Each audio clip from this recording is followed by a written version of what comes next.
News Centers ang Aksyon Radio. Aksyon Radio. Yari ang mga nagapangulang nga balita sa syudad sa Bacolod kag probensya sang Negros Occidental. Mga balita lokal, nasyonal, sa Aksyon Balitang Bayan. Numero 1, Aksyon Balitang Bayan. Numero 1, two-time kapisanan ng mga broadcasters, Golden Dove nominee for Best Provincial Newscast. Aksyon Balitang Bayan. Numero 1. Aksyon Balitang Bayan. Numero 1. Kagkaroon ang inyo News Team.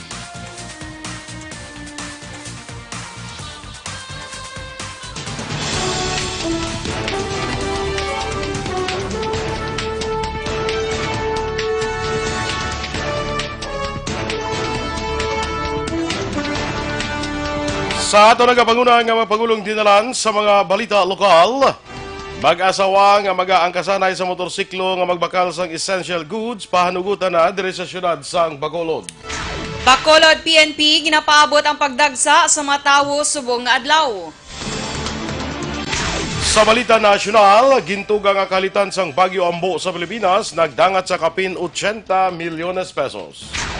Department of Health naka-record sang dugang nga 208 ka mga kaso sang COVID-19 sa Pilipinas.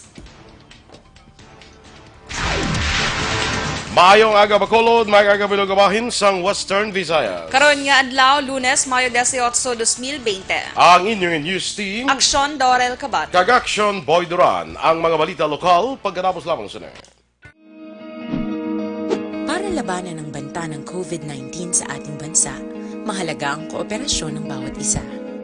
Ang pananatili sa loob ng bahay ay isa sa pinakasimple pero pinaka-epektibong paraan para hindi kumalat ang virus. Kunwari, ikaw ang tuldok na ito. Malusog ka at malakas. Lumabas ka ng bahay.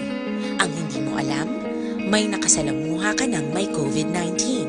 Tandaan, mahirap malaman kung sinong may virus pero madali itong maipasa sa iba. Pwedeng naipasa na pala niya ang virus sa iyo nung umubo siya o bumahin. O baka naman ay nahawa na dahil humawa kayo sa parehong bagay na kontaminado. Ngayon ay mayroon ka na ring COVID-19. Isa ka ng carrier na makakahawa sa iba. Dahil maaaring ilang araw pa bago lumitaw ang sintomas na ubo, sipon, hirap sa paghinga at lagnat. Pwede ring wala kang nararamdamang sintomas, ngunit nakakahawa ka pa rin. Pag-uwi mo sa bahay, maaari mong mahawahan ang iyong pamilya. Kasama na rito ang lolo at lola mo o ang mga magulang mo na may edad.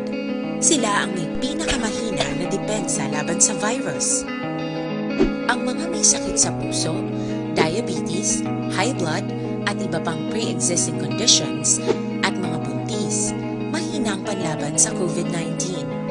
Kapag na-infect ang taong mahina ang immune system, posibleng magkaroon siya ng malalang karamdaman at kailanganing dalhin sa ospital. Sa patuloy na paglabas ng bahay at pagpunta sa pampublikong lugar, tinatayang maaari kang makahawa ng 3 pang tao at sila makakahawa ng mas marami pang iba.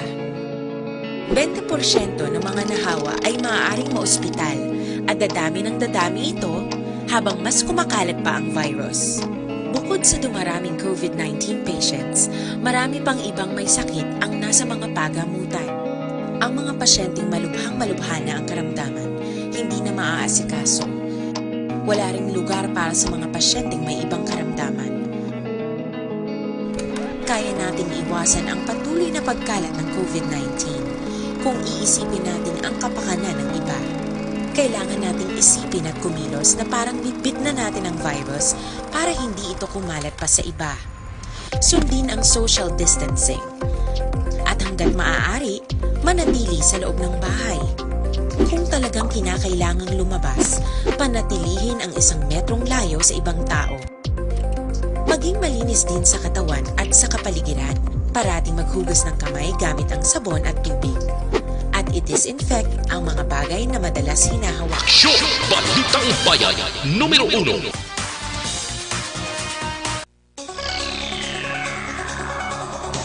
Aksyon Radio Philippines Standard Time, 6 minutos na nagaligad sa takna ng alas 6. Detalye na sa aton mga balita lokal. Ginpahayag ni Bacolod Mayor Evilio Lunardia nga ginatugutan na ang mga mag-asawa nga mag-angkasanay sa motorsiklo kung magbakal sang essential goods. Sa video message na ginpahayag ni Lunardia, pwede man mag-angkasanay ang mag-asawa sa tiyon nga magpadulong ang isa o kung duha sa ila sining trabaho. Sunod sa alkalde, ila na ginatugyan sa kapulisan ang pag-assess on the spot sa rason sa nag-angkasanay sa motorsiklo, magluwas na lamang kung emerhensya. Gibatag sa alkalde ang ining pulisa nga gin-issue sa National Interagency Task Force sa tuyo nga masunod ang social distancing. Nanawagan ang alkalde sa publiko nga hindi magsalig kag magkampante bangod may pamahog sa gyapon sa COVID-19 kag dapat magsunod gid sa basic health protocol. This to the PNP to make decisions on the spot because we will also allow emergency cases, no? Ni ano nga sahi isang circumstansya, basta emergency ginaya. And necessity knows no rules. That is our rule here. Ang kabahin sa pahayag ni Mayor Evilio Lunardia. Paabot na sang Bacolod PNP ang mabugat nga trapiko bangod sa pagdagsa sang mga tao subong man sa mga salakyan subong adlaw Lunes kadungan sang pagbalik sang biyake matapos nga ang syudad sang Bacolod ang yara na sa General Community Quarantine. Suno kay Bacolod PNP spokesperson Lieutenant Colonel Ariel Pico sa sulod sang duha ka adlaw nga naka-GCQ ang Bacolod, pila kan obserbahan amo ang madamo nga mga nagakakitaan sa motoridad nga wala nagasuksok sang face mask, wala nagasunod sa social distancing. Dugang pa ni Pico tungod ginkakas ng 27 ka mga inner border sa syudad sang Bacolod, 24 diri ang ginpamtang sa mga places of convergence, kanga isang merkado kag mga terminal samtang 3 balik naman sa headquarters. Tuyo siniya gud ma-regulate kag masunod ang mga health protocols sa piyak nga ginahalugan na ang mga quarantine measures. Anticipating kami kay may biyahe na ang series, hindi lang diri aton mga jeepney, may ara gid bulyong sang taho at the same time sa lakyan nga magasunod sa aton syudad, ma'am. CBCPO spokesperson Lieutenant Colonel Ariel Pico. Samtang magapatigayon sa caravan ang Bacolod PNP karon nga adlaw alas 6:30 sa aga. Agud nga ipahibalo sa publiko nga ang syudad naka-downgrade na sa General Community Quarantine. Sunod kay Bacolod PNP spokesperson Lieutenant Colonel Ariel Pico, magapartisipar sa caravan ang napulo ka mga police station sa syudad kag magalibot alin sa downtown area kag sa mga mayor nga dalanon sa syudad. Duha man ni Pico, magalawig ang caravan sang 15 to 20 minutos. Nagalaom si Pico nga sa piyak nga naka-General Community Quarantine, ang publiko magasunod sa gyapon sa mga health protocols agud malikawan ang inakabalakan nga pagdugang pasang kaso sang COVID-19. Nakapauli na sa ila puloy-an ang 50 ka managrosanon matapos makakompleto sa 14 ka adlaw nga mandatory quarantine sa Mambukal Quarantine Facility banwas sang Murcia kahapon Mayo 17. Sila ang lunsay nagnegatibo sa COVID-19 RT-PCR test. Kalabanan sa mga ini ang mga na-stranded nga nagrensen non-overseas Filipino workers sa Cebu kag Manila bangod sa community quarantine. Ginatagan man ini sa nga quarantine clearance certificates kag salubong treats nga gindonar sang Ceresmart. Sa karon may 27 na lamang ka mga nagrensen nga naka-quarantine sa Mambukal kag nagahulat nga makakompleto sang 14-day mandatory quarantine. Patay naman ang tiyo samtang pilason ang yasin nga hinablos matapos ginluthang sa Purok Ginkaisahan, Barangay Kaduhaan, Siyudad sang Cadiz, malas 5:20 ang takna kahapon sang hapon Domingo nga adlaw. Ang napatay ginkilala kay Rigoberto Javier, legal sang pangidaron, samtang ang pilason ginkilala naman kay Kim Javier, 21 anyos, samtang ang suspetsado nga nagtiro ginkilala kay Victor Viejo, 44 anyos, tanan nila pumuluyo sa muman nga lugar. Sa investigasyon sang Cadiz PNP, una ginbantayan sa magtiyo ang suspetsado kag ginbuno apang wala ini maigo. Pila lang ka oras ang nakaligad, nagbalos ang ining si Viejo sa mga biktima paagi sa paglutang gamit ang kalibre 45 nga pistola. Giningagaw padala sa ospital si Rigoberto apang gideklarar nga patay, samtang padayon man nga ginabulong si Kim. Nagpalagyo naman si Viejo matapos mahimo ang krimen. Padayon pang investigasyon sang kapulisan angot sa rason kag motibo sang insidente. Kag sa katapusan nga balita lokal, arestado ang isa ka lalaki sa buy-bust operation sa otoridad sa Barangay Bubog, Siyudad sa Talisay. Nagligad niya Sabado sang gabi. Ang suspect ang ginkilala kay Arvin Batinda, legal ang edad, kay nagapuyo sa amuman nga lugar. Nakumpiskar sa kay Batinda ang napulo ka sachet sang ginapatihan shabu nga nagabalor sang 30,000 pesos. 500 pesos nga buy bust money kag 520 pesos nga benta. Kaso nga paglapas sa Republic Act 9165 o Comprehensive Dangerous Drugs Act of 2002 ang atubangon sang suspect. Aksyon Radio Philippines Standard Time, las 6:12. Kag sa ato naman mga ka-aksyon nga nagapangita sang habon nga epektibo garantisado kag wala sang preserbatibo magamit na sang Dr. Alfred's Mangosteen Soap. Ang Dr. Alfred's Mangosteen Soap original ni nga habon nga may mangosteen extract, natural, organic, antiviral kag antibacterial. Para sa mas epektibo nga paggamit sini, ipabilin tubtub 3 ka minutos sa imo nga lawas samtang paday ng imo nga pagkuskus. Safe ini bangod wala sang chemical component. Magluwas diri ang Dr. Alfred's Mangosteen Soap ang pwede man gamiton bilang feminine wash, shampoo sa stubborn dandruff o konkaspa, anti-pimple soap, kag anti-skin allergy. So sa aton mga ka-aksyon, magamit na sang Dr. Alfred's Mangosteen Soap ang habon nga original. Kag sa aton nga mga ka-aksyon, bala nga nagapangape, gina-rekomendar natin sa inyo ining black coffee. Kakon black coffee gani, ang Dr. Alfred's Black Coffee. Ang ako ni-rekomendar sa inyo, Dr. Alfred's Black Coffee with no sugar. Amo lang isa ang nagaisahanon nga black coffee in the market nga may ara iya nga mangosteen. Amo ni siya ang nakakinalain sini. Kag nagpaayo pa sini nga klase sang kape kay may mangosteen ang Dr. Alfred's Black Coffee with no sugar. Nagabulig ni siya panubo sang risgo nga matapikan kita sang Alzheimer's kag Parkinson's disease. Nami pa ni siya sa aton nga atay.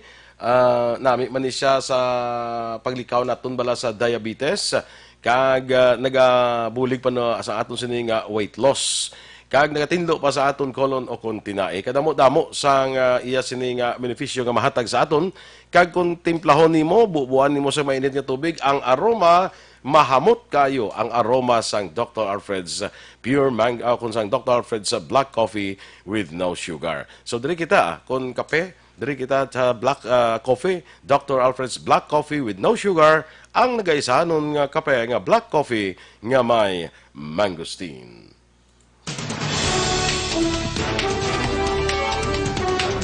Gintuga nga kalitan sa Bagyo Ambo sa Pilipinas, nagdangat na sa kapin 80 milyones pesos.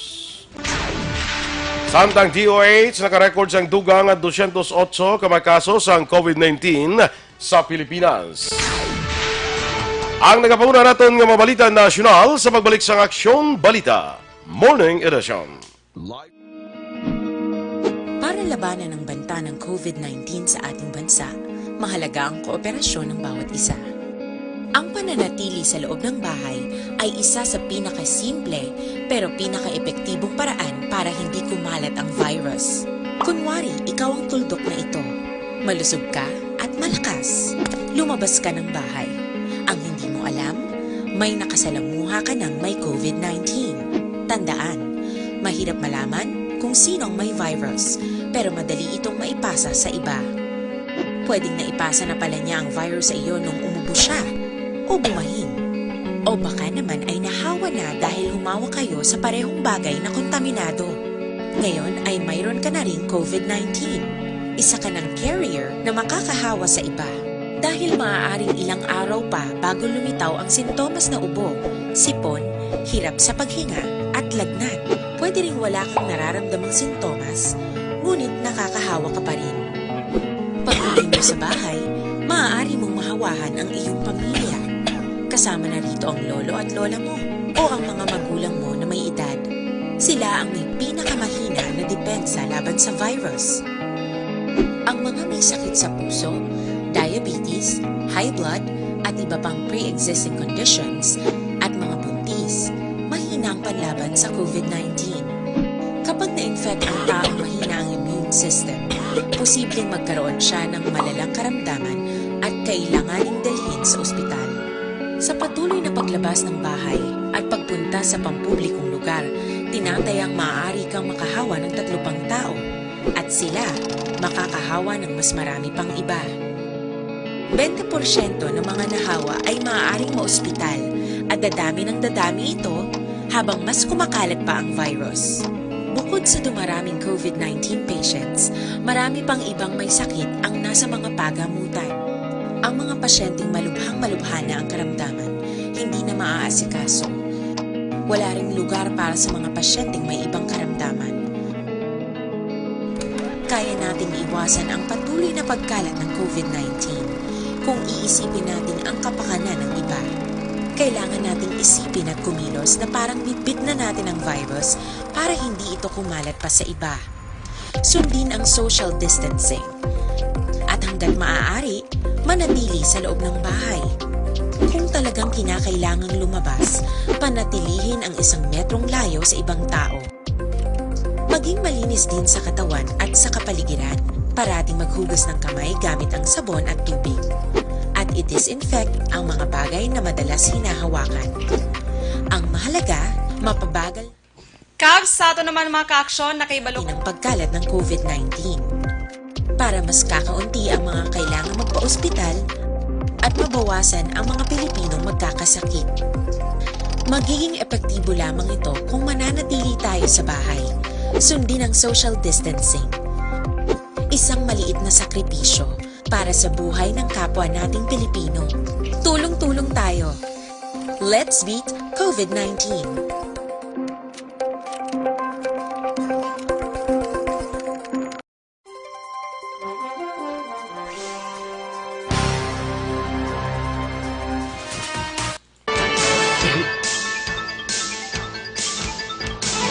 Aksyon Radio Philippines Standard Time, las 6:18 sa detalye na sa aton mga balita nasyonal. Ginabulbanta naglambot sa 79.9 milyones pesos ang halit nga natuga sa agrikultura sang Bagyo Ambo. Sunod sa National Disaster Risk Reduction and Management Council, may kabilugan nga 79,926,000 ang balor sang halit sa agrikultura sa Region 5. Tatlo ka infrastruktura o kung tatlo ka istruktura ang naguba sa Eastern Samar. Samtang 18,780 ka pamilya nga ginalakipan sang 70,398 ka individual ang ginapahalin sa pila ka parte sang Calabar Zone, Region 5, Region 8 kag Cordillera Administrative Region.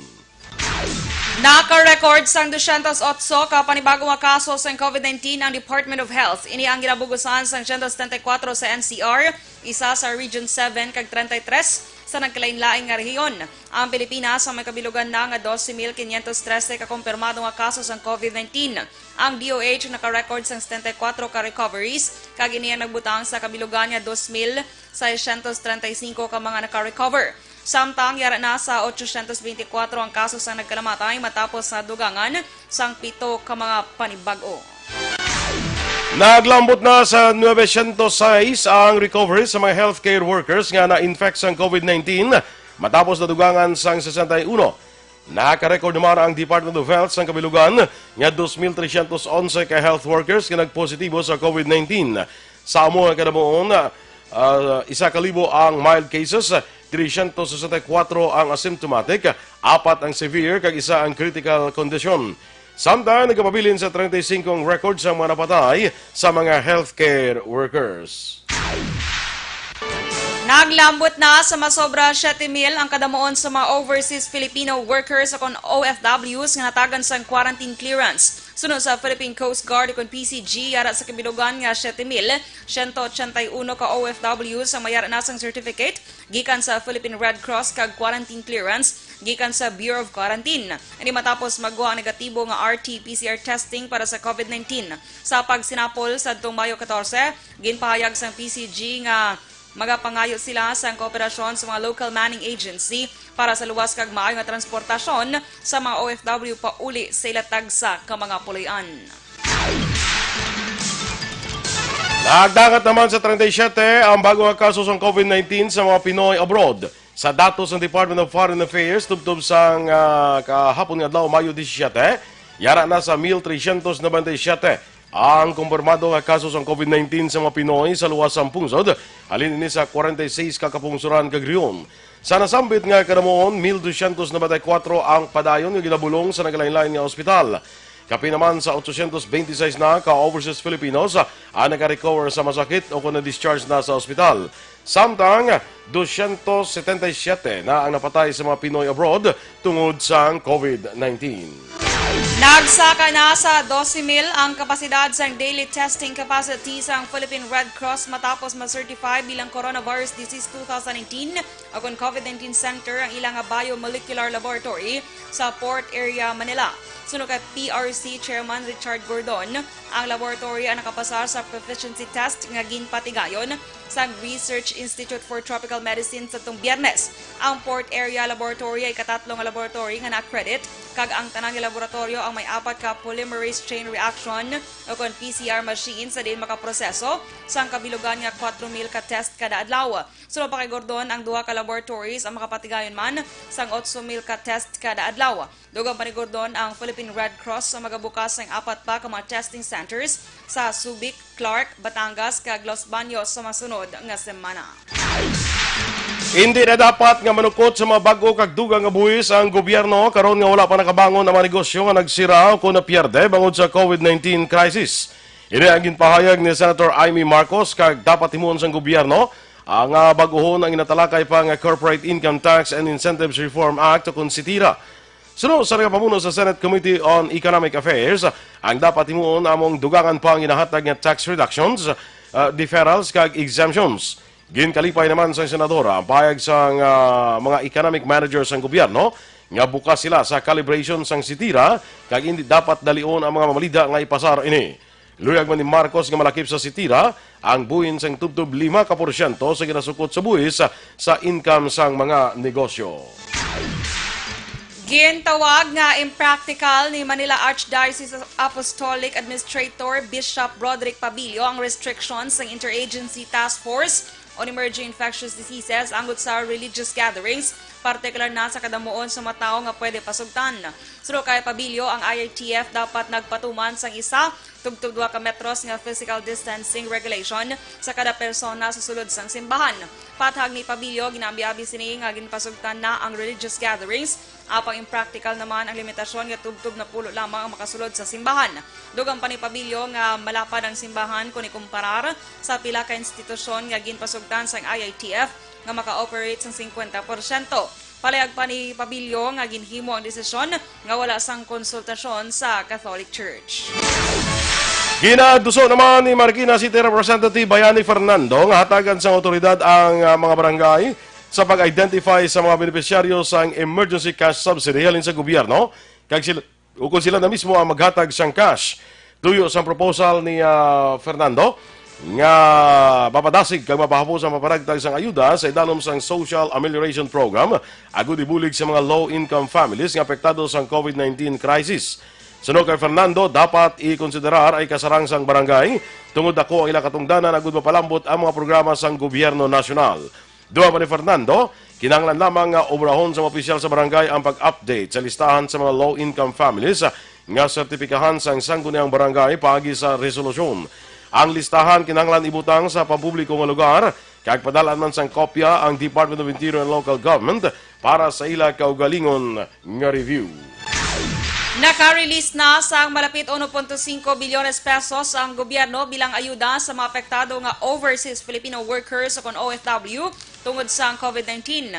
Sunod kay Secretary Silvestre Bello III, ang ayuda ang ginhatag sa mga OFW nga nadulaan sang trabaho bungod sa krisis nga natugas sang virus. Dugang pa ni Bello nga mayara sang $200 sa $10,000 pesos nga cash assistance ang ginhatag naman sa mga OFW nga nadulaan sang trabaho apang wala nakabalik bungod sa quarantine measures. Ginpasiguro ni Bello nga ang mga OFW nga yara sa lugar nga ginpaidalom sa General Community Quarantine ang padayon nga makabaton sang ayuda halin sa Department of Social Welfare and Development. Ginpahayag naman ni Senator Panfilo Lacson nga bisan din nga anggulo lang tawon nangin malain nga ehemplo si National Capital Region Police Office Chief Debold Sinas bangod sa natabo sa Manyanita o kung salubong sa iyang birthday. Sunod kay Lacson, nagkadapat lang nga ipapanaog kay Sinas ang nagkadapat nga pinalidad bangod ginaimbestigahan naman ang hepe sang NCRPO sa manasambit nga opisina sa DILG kag PNP. Apang sunod sa senador, dapat ikonsiderar ang ginahimo nga pagdumalan ni Sinas sa checkpoint sa Metro Manila para hindi na maglapta magamatay nga COVID-19. Pagklaro ni Aksyon ang iyapahayag ang hindi pagpangayo sang kapatawaran o kung palutson si Sina sa inahimo. Kaya gini ang pagpanundom lang sa mga netizens. Kaya ginapamintahaan ang isyu pagi sa pagpost sa mga daan nga picture sa good mas nga maduot pagid ang opisyal. Naebaluan ginulan sa pagpakabalaot si Sina sa social media sang nagwa ang picture sa iya birthday sa lubong sa dunakaligad nga semana. Kagin pahayag nga wala na sunod ang physical distancing. Kag sa katapusan nga balita national, ginapangita sa karon sa kapulisan ang kapitan sa Balamban, Cebu nga nakapalagyo Sir Wade may kang tanan sa illegal nga pabulang sa panahon sa COVID-19 crisis. Sunod sa kapulisan, target sa joint operations ang otoridad si Barangay La Mesa Chairman Wilfredo Alvarado nga ginaligar sekreto nga nagaorganisa sang pabulang. Apang nakapalagyo si Alvarado matapos madiskubre ang pag-abot sang operating team. Sunod sa Balamban Police, naaresto ang 5 ka mga persona sa amo nga operasyon. Pila sa manakuha ang ebidensya sang pulis ang mga 2 ka inubulang nga manok, 2 ka kurong, 2 ka motorsiklo, kag 3,429 pesos nga taya sa pabulang. Aksyon Radio Philippines Standard Time, lasay sa 27. Kag para naman sa aton mga ka-aksyon, kaupod sa pag-take sa inyong mga food supplement, hindi man magkalipat nga mag-inom sa CL-Pito-Pito. Ang CL-Pito-Pito ang may 26 mg ng vitamin C, kagabuli gini pabaskog sang immune system. Mga ka-aksyon, likawan ang nagabaligya house to house sang peke nga CL nga nabutang sa mineral o kon plastic bottle o kon sa lapad bottle. Para sa sigurado kag garantisado, magdiretso bakal sa ginasaligan nga butika o kon parmasya kag available man ini sa Fritzy Store dira sa may public market sang Barangay Carabalan, Syudad sang Himamaylan. Pwede gid kamo dira makabakal. Bangod, laking CL Pito-Pito, laging panalo. Inyong ginamatiyan ato ng kapangunang mga balita. Diri sa Aksyon, Balitang Bayan Numero 1. Standby na sa Aksyon Report, second portion. Upod ka Aksyon, Fred Salanga. Balikay kita sa atong dugang mga balita sa Aksyon Balita Morning Edition. Upod ka po sa inyo News Team. Aksyon Dorel Cabatu. Kag Aksyon Boy Duran. Una sa balita, una sa Aksyon. Sa Bacolod Aksyon Radio.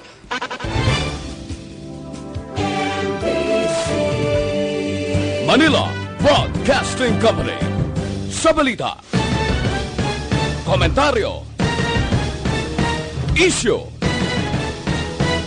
serbisyo publiko. Sa Bacolod,